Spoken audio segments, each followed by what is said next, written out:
The Cubs need a power bat. Could Vlad Guerrero Jr. fit the bill? Let's go.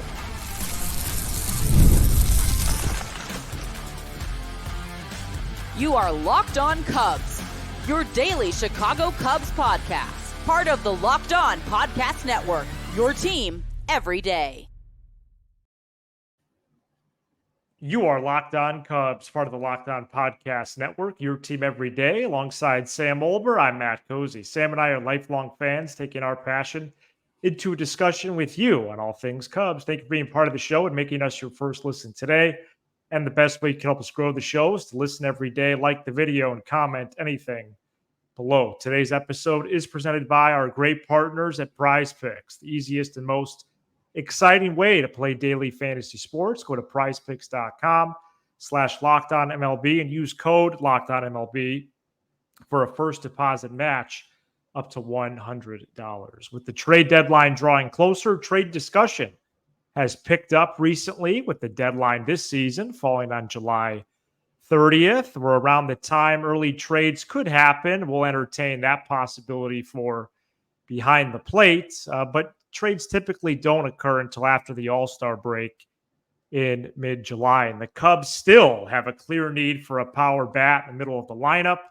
And according to the USA Today's Bob Nightingale over the weekend, the Cubs have discussed internally about having Blue Jays first baseman Vladimir Guerrero Jr. at the top of their list of targets. Blue Jays GM Ross Atkins just said last week, no one is going anywhere, but it doesn't sound like they are in the business of extending contracts either.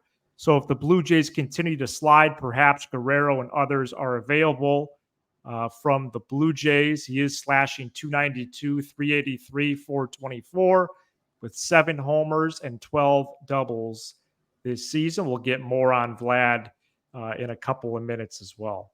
Sam, put your hands by the trade fire. Okay, I know it's June 10th, but let's rub them together, even after the exhausting offseason of really no heat by the fire at all until January. But can you picture Vlad Jr. in a Cubs uniform as we talk trades today? What was that? No. A lot of emotions. If you told me that by June 10th we'd be talking about Vlad Guerrero and Pete Alonso, yes. Yeah. Jimmy Fox and the rest of these guys, I would think to myself, man, we must be having a heck of a year that we're adding on this early. But it's the opposite. No. So the Guerrero thing to me is a really easy diagnosis. The Blue Jays aren't bad enough right now. So that's just they're 2 games under. What are they? A couple games out of a playoff spot? They're gonna make a trade now. That's a later in the deadline type thing. Late July. I personally think Alonso would be more likely because the Mets stink. And I think he's made it pretty clear that it's unlikely that he wants to return there and that he has interest with the Cubs. Maybe it's a Michael Busch plus a Triantos for a rental and something like that. I think the Guerrero thing, it's hard for me to put my energy there right now until I see the Blue Jays. I think they've even won about 8-9 out of 12 games. The last thing that they're thinking right now is to break this thing up. If we're talking long term, because I get it, it's a day off. We got stories. We got content to print. I get it. If this is a long term, like maybe, could the Cubs trade for Guerrero at the deadline? Hey, listen, if the Blue Jays are 10 under and the Cubs are 6 over, then I'm interested. Who do I like better between Guerrero and Alonso? Yeah, probably Guerrero. Just because he's more of an average guy, although his power has really dwindled over the last few years. Basically, when the Blue Jays came back to Toronto, he became kind of a, not the power guy that he was that year that he flirted with the Triple Crown. But how can I look into the camera and be genuine with our listeners and say that this is something I'm excited about until I know the Blue Jays are really selling? I don't believe teams that are 2 games under, 2 games, 3 games. I'll look it up right now, how much they are out of a playoff spot. I get it. They're free agents. They're not going to extend them. I get it. But don't forget, the Cubs were in the same situation in 2021. It wasn't until they lost about 10, 11, 12 in a row they were like, all right, the decision's been made for us. Let's go here. Yeah. The only thing with Vlad and Pete Alonso is that you'd have Guerrero providing immediate impact this year and next because he's a free agent after 25. Yeah. And even if it's only for a season and a half, I still think it's worth your time. It's 100% worth the right? Cubs' time. But what about the Blue Jays? Yeah, well, They're a game under. They have a better record than the Cubs. I think there's a couple of things happening here. What team trades a star to a team that has a worse record with them? Well, they're not, again, as you eloquently point out, they're not going to make the trade right now in early to mid-June. Okay. This would be a late July thing. Mm-hmm. But to keep it on the back burner, at least, I do think is worth mentioning because in Ross Atkins' comments last week, Blue Jays GM, it's pretty easy to spot that these dudes are not going to get extensions. We're talking about Vlad. We're talking about Bichette. Yeah. A couple others there as well. And so, depending on the outlook of that team and that franchise, it would behoove them at some point to not only take these calls, but go back and forth a little bit because Vlad should get a pretty hefty deal after the 25 season. And if I'm the Cubs, I think it's worth the prospect capital to get him for a season and a half or whatever it ends up being. My thing with him or even a Pete Alonso is just the power impact and how much really the Cubs are lacking in that department, which I know we've talked about pretty much since we've turned the microphones on in July of 22, taking over this show. But Vlad Jr. clearly does that. And, he had 48 homers in 2021, 32 in 22, 26 in 23. He has 7 this year, 12 dubs as well. It's not a lot, man. It's not a lot. He's slugging. He's getting on base. He's hitting well. No, he's hitting right now. Vlad Guerrero Jr. is actually hitting a lot like Bo Bichette would. He's hitting for a high average of 292, the slug of 424. Right. Let's have some fun on this show. You know what I mean? Where would that rank his current slug on this Cubs team? Well, let's see. He would be behind Suzuki. He would be behind Bellinger. He'd be behind Bush in his current slug. So I'm just playing some devil's advocate. I would love if they brought Vlad Guerrero Jr. on. I personally think for both sides, it's a better match with Alonso. I've always thought that. Because I just think Alonso genuinely wants to come here, and I genuinely think the Mets are bad enough where they're going to trade him. Whereas the Blue Jays, I think there's still too much ifs. The Cubs got to play better baseball. The Blue Jays got to play worse baseball. But I would welcome either. But I am a little bit concerned about Vlad Guerrero Jr.'s regressed power a little bit because he's too young. It's been every year, yeah. To be seeing that, whereas Alonso's the opposite. He's not hitting for a high average. He's hitting in the 230s. I think last year he had 216. But you're getting a surefire 40-plus home runs if he stays healthy. So I do think that by next year, the Cubs, unless Michael Bush really takes a leap, one of those guys will probably be on the Cubs at some point. I don't know if it'll be at this deadline or not. But the big question here is how do the Cubs feel long-term about Michael Bush, right? Because it does feel a little bit early on Bush. He got off to a tremendous start.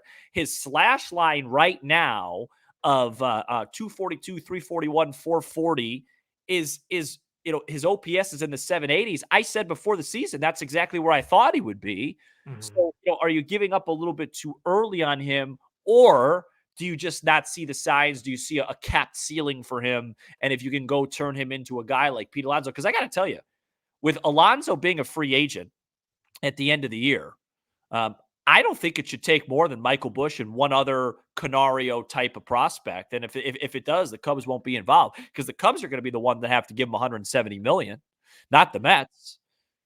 Yeah, and I think Michael Bush, you could even argue, shouldn't. It seems like it would tip the scales for the Mets, and that's where I think you mentioned that earlier. But you could even argue that that's a steep price if you wanted to, just Yeah. because you get a player for 60 games Yeah. Well, and I don't Bush think. is under contract through what, 2028? Yeah, I just don't think the Cubs are trading for Alonso without extending him. Okay. And I don't think they're trading for Guerrero without extending him. They're not. The Cubs aren't good enough right now to just go for a rental, because at the end of the Really? day, You don't think so? no. A At the, rental bat just for 60 games? yeah, I mean, to get them what? The second wild card, and then, hope that they get Okay. lucky. Well, then let's ask this question. I And, think and by the way, Alonso's not going to sign an extension because of Scott Boras. right, but I think they would still re-sign him in free agency. I don't think they'd let him slip. So then what urgency is there for a Jed Hoyer built team to make the playoffs? Yeah, it's a So great you're saying question. there's none. There's no urgency. No, it's not at all what I'm saying. I'm just saying that if you trade for a Guerrero, So they're not gonna buy any hitters. No, They're not gonna that's buy not- any relievers for a second straight summer, dude. No, that's not what I'm saying. Well, first of all, Got they got Candelario and Quas last year. yeah, well, Candelario went 7 Go for Cubs. 14, and then he didn't get a hit the rest of the season. No, what I'm saying is this, Matt. I think Cubs have been connected to Pete Alonso for a year.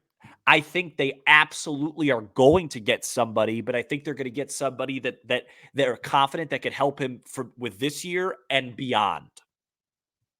So if they get Pete Alonso, I think in their heads, they are going to say, we're not going to let him slip away. We're going to retain him. That's all that I'm saying. I don't think that 60 games in 2024 with a team right now that sits 2 under 500 are going to get a bunch of rental guys. Maybe some fillers, but a big move like Alonso, they're going to make sure they bring him back in free agency or extend him or do whatever they can to keep him, because the eyes, I think, are beyond 2024 in terms of actually competing for a championship, unless Mr. Ricketts brings in Mr. Hoyer and says, this isn't good enough, and if you want to keep your job next year, you better fix it quick. Then that would be really that changes everything. And that's why I'm so excited about the trade deadline, because I think it's going to really give a nice peek into where Jed Hoyer's job security is. Because if he does sit on his hands and doesn't do much while the Cubs are flirting around 500, obviously he's been told that he's in no jeopardy. That's great to bring up and point out and really pose as a question, because I do think that Jed Hoyer is a very practical person. And Maybe Jeff too Bassett practical. has even said that many times. Too practical. And so if he doesn't think that this Cubs team is in a position where they should even add impact, then maybe he won't. But I guess I would just counter that with, well, didn't you build the house that you sleep in? Well, and they can't sell. They literally can't sell. They don't have players. Don't let anyone tell you they're going to sell. No, all the players that they have that are sellable are to go out and buy. They're all in the minor leagues. No one has any interest in Ian Happ at $20 million per. The Cubs would be thrilled to get a team to just take him and take the salary and have addition by subtraction and open up other at-bats for other guys. That's something I think they might explore doing. That wouldn't be a seller move. You're not the value you're going to get back for a Leiter or a Neris is nothing. They're nothing versus what the fans would do if they actually made trades. They're not going to sell unless they are absolutely 7, 8, 9, 10 games under at the deadline. So I do think they're going to add, and to transition to the next segment, there are places to fill just holes for this year that I think they could go rental, and I think that's going to be the backstop. One of those places is catcher. Let's get to that next. Today's episode is brought to you by Ibotta, a free app that gives you the most cash back every time you shop on hundreds of items, from groceries to beauty supplies to toys, so you can make sure you're beating inflation no matter what you're purchasing. Other apps give you points that don't amount to much. With Ibotta, just add your offers in the app, upload your receipt, and you get real cash that you can cash out to your bank account, PayPal, or gift cards. Join the over 50 million savers and earn cash back every time you shop from over 2,000 brands and retailers, including Lowe's, Macy's, Sephora, Best Buy, and more. Right now, Ibotta is offering our listeners $5 just for trying it by using the code LOCKEDONMLB when you register. Just go to the Apple or Google Play Store and download the free Ibotta app to start earning cash back by using code LOCKEDONMLB. That's Ibotta, IBOTTA, and use code LOCKEDONMLB. This episode is also brought to you by Prize Picks. Prize Picks is America's #1 fantasy sports app. It is the easiest and most exciting way to get in on the action while you watch your favorite sports and players. Pick more or less on 2 or more player stats and then watch the winnings roll in. If you had less every game this year on every Cubs catcher's offensive stats, you'd be very, very wealthy. Baseball season is officially underway. Don't miss your chance to add your favorite players from the diamond in your Prize Picks entries, whether it's strikeouts, RBIs, or first inning runs. Take your pick of more or less and add them to your Prize Picks entry. Prize Picks is really simple to play, with your entries taking less than 60 seconds to submit, turning $10 into $1,000 with just a few taps to your screen. Download the Prize Picks app today and use code LOCKEDONMLB for a first deposit match up to $100. That's a first deposit match up to $100 by using code LOCKEDONMLB. Pick more. Pick less. It's that easy with Prize Picks, America's #1 fantasy sports app. The Cubs play the Rays at 5:50 p.m. Central Tuesday, and you can hear every pitch of the Cubs hometown broadcast on SiriusXM by searching Cubs on the SXM app. And we will be previewing Cubs Rays third segment right now. Trade market for catchers, because if there was a time for the Cubs to make an early trade, then it is certainly right now. It is almost certainly for catcher. And guess what? The Colorado Rockies have not one but two rental trade options at catcher. Elias Diaz and Jacob Stallings will both be free agents after the season, are both playing well for the Rockies, who are 23 and 42. Diaz is hitting 305 in 54 games, while Stallings is hitting 282 in 30 games. Meanwhile, we know that Yan Gomes and Miguel Amaya have struggled mightily both on offense and defense this year, although Amaya has hit a little better in his last 10 games. Sam, where are you at with the catchers right now? And I have Diaz and Stallings as targets. It'd be nice to see one of these dudes in the lineup sooner than later, but we know how the trade market works, and that I still think that would be a surprise. Yeah, I think it all depends on where Yan Gomes is at and where the Cubs are at with Yan Gomes, because I don't think the Cubs are ready to give up on Miguel Amaya, and for whatever odd reason, he has no options left. So they're kind of stuck with him on the roster. So it just depends, what happens with Yan Gomes. I think the Cubs can easily make this deal. They could have do it yesterday with all their prospect depth. All that's going to take is a maybe one top 30 guy going over, and you get your catcher back. There are questions in terms of, the chemistry with pitchers and, who's calling the game and framing and things like that. But I really don't think the Cubs have been very good at that position on either side of the ball, offense or defense. And so I just think it just depends. Would Yan Gomes be comfortable, giving up, he's got to, if he retires, how much money is he going to give up? Would he be comfortable going in a role? Do the Cubs feel like it's a slap in the face to him to DFA him? And offer him a job elsewhere? Like that's where it is, because they're not going to give up on Amaya. He started to show signs a little bit offensively. He's a young catcher. I still think right now at this point of his career, he's about a AAA catcher, or at the very best, a backup catcher at this level. Whereas, Diaz would be a starter, but Yan Gomes is the guy that's kind of holding up the roster. And I want to be very clear. I don't expect Yan Gomes to give up his spot the same way I don't expect Kyle Hendricks to. No, that's not in these guys. The Cubs would have to do it. Yeah, the Cubs would have to do it. And so where are the Cubs on that? And are they willing to do that? I think that's really the question when you're talking about these trades. Yeah, no, it's a great question. And it's good to keep in mind that Amaya is only a second-year player who I'm starting to wonder may have a little bit of a gap in his development. Remember, he was an emergency. Yeah, he was an emergency call-up last May when Gomes got hurt. And then he went down for only 2 weeks. Then he was called back up, and he's just stayed here ever since. 100%. He pretty much went from AA to the Cubs. And does that work as a catcher, both in terms of not only at the plate on offense, but really catcher mechanics, and then more importantly, pitch calling? I know Amaya, the marquee broadcast the other day, they were talking about his pitch calling and being more fastball heavy than Gomes. How does that play a role right now? And I just think that some of these holdups right now at that position, while it's easy to cite the offensive numbers, I do wonder about the defensive side too, and just the catcher mechanics, because on Friday night, Sam, Justin Steele on the mound, there wasn't even a dirt ball, and Amaya just flat out missed the ball. Yeah. He's a catcher. Mm-hmm. I don't think we've seen something that egregious from Gomes. In fact, at one point this year, he had 100% block rate at pitches in the dirt, much less just his receiving on a fly.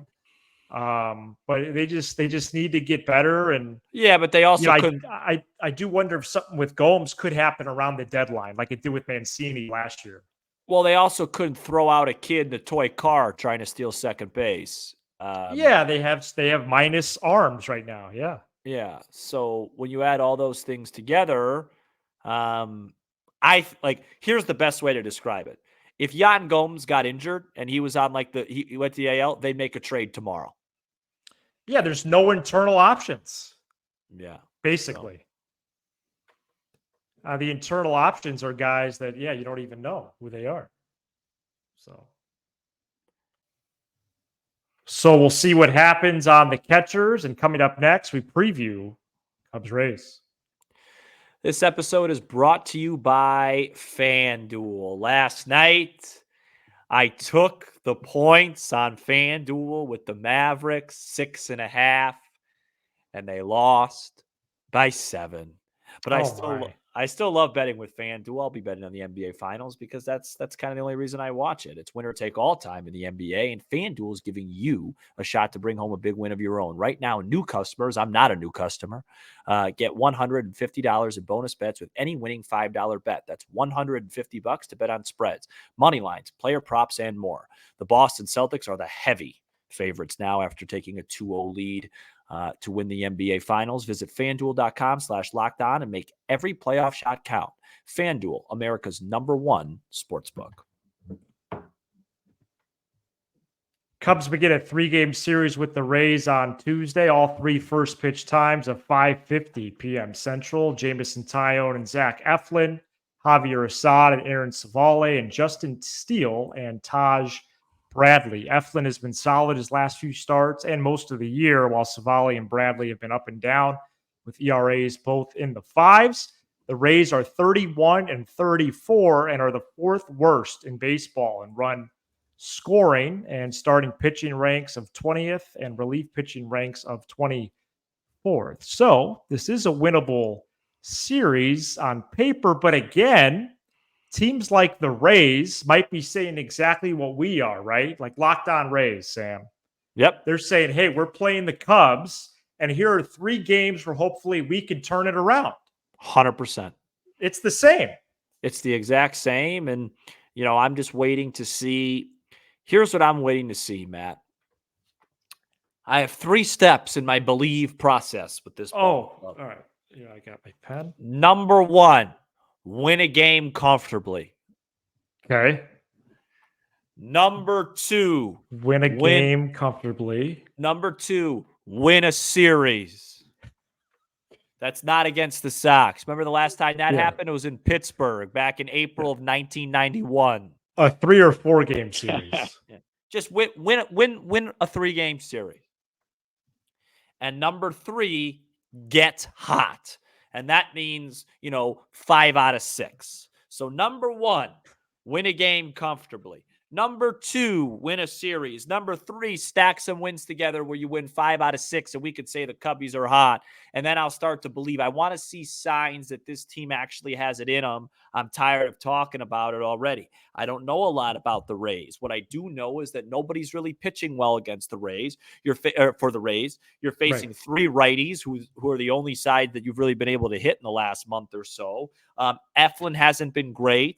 Taj Bradley's been poor. Aaron Savale's been poor. Right. So, maybe this is the series in front of about 912 people that you could, maybe Tuesday night, hear me out. Game starts at 5:50 Central. Maybe by about 7:10, you have like an 8-1 lead. Exactly. And then Matt can actually do the title and stuff for the live show comfortably in the 5th or 6th, right. positively. and it isn't just I have to wait till the last out's recorded. Yeah, and instead of it being all right, Cubs are down 4-2, but they got runners on the corners, nobody out. Win a game easily. It'd be a great week to go 5-1. That's for sure. Yeah, no, when we come back home, I got big numbers for that need to happen for that homestand. I'm grouping that homestand together. Cardinals, Giants, Mets. 9 games, right? Yep, 9 games. I'm grouping it together. Save that for Friday's episode. Sounds good. All right, a little bit of trivia before we get out of here. 70 players have played for both the Cubs and Rays. Who are the top 5 all time in combined WAR between these two clubs? So meaning the WAR that they accumulated for both teams combined. Yes. Ben Zobrist. Correct. Is he first? Yep, by a lot. He's at 35. Okay. Fred McGriff? Correct. Where's he at? He's 4th at 13. Carlos Pena. Correct. He's 2nd in the 20 range. Matt Garza. I knew you'd get those 4 so quick. And Matt Garza with a WAR of 13 between the two clubs. This player has a WAR of 12 between the two clubs, but just 1 season was with the Rays. Just give me a second. Did you not want that clue? Are you mad? No, I'm not mad. I'm just thinking because I think I might know the answer. Cubs. Is it a pitcher? Yes. Go Cubs. Did he work slowly? Yeah. Steve Traxel, man. I don't mess around. We gotta clip this. I don't mess around. You better clip that and send it to me. I'm tired of people calling me a meatball fan. I don't mess around on this program. That's Ben Zobrist, Fred McGriff, Pena, Garza, Steve Traxel. Boom, boom, boom, boom. I should manage this team. Thank you so much for checking out this edition of Locked On. I'm proud of myself. That was a great question. Thank you. You did a great job. You give us 20 to 30 minutes. Some other former Cubs and Rays include David DeJesus, Steven Souza Jr., Jason Adam, Ray Ordonez. What? Yeah, Ray Ordonez. Really? Yeah. Oh, I didn't know that. Juan Cruz. How about Jose Lobaton? He played for the Cubs? I think he had a little cup of coffee over on Clark. I actually think I ran into him at Crumble Cookie. Miguel Cairo. I don't. Let's see. Let's do some more. I think Kyle Farnsworth pitched in Tampa. Edwin Jackson, I think, pitched in Tampa. Subscribe on YouTube. Smash the like button. 5-star review. Apple, Spotify, everywhere you get your podcast. I still remember that Fred McGriff trade, Sam. Did Wade Davis pitch for the Rays? One of the first Cubs trades I remember. Oh, yeah. Yeah, good one. Okay. All right. And, of course, in the managerial chair, Joe Madden. Of course. Cubs Rays, let's see what the Northsiders can do. He's Sam Olber. I'm Matt Cozy. This is Locked On Cubs.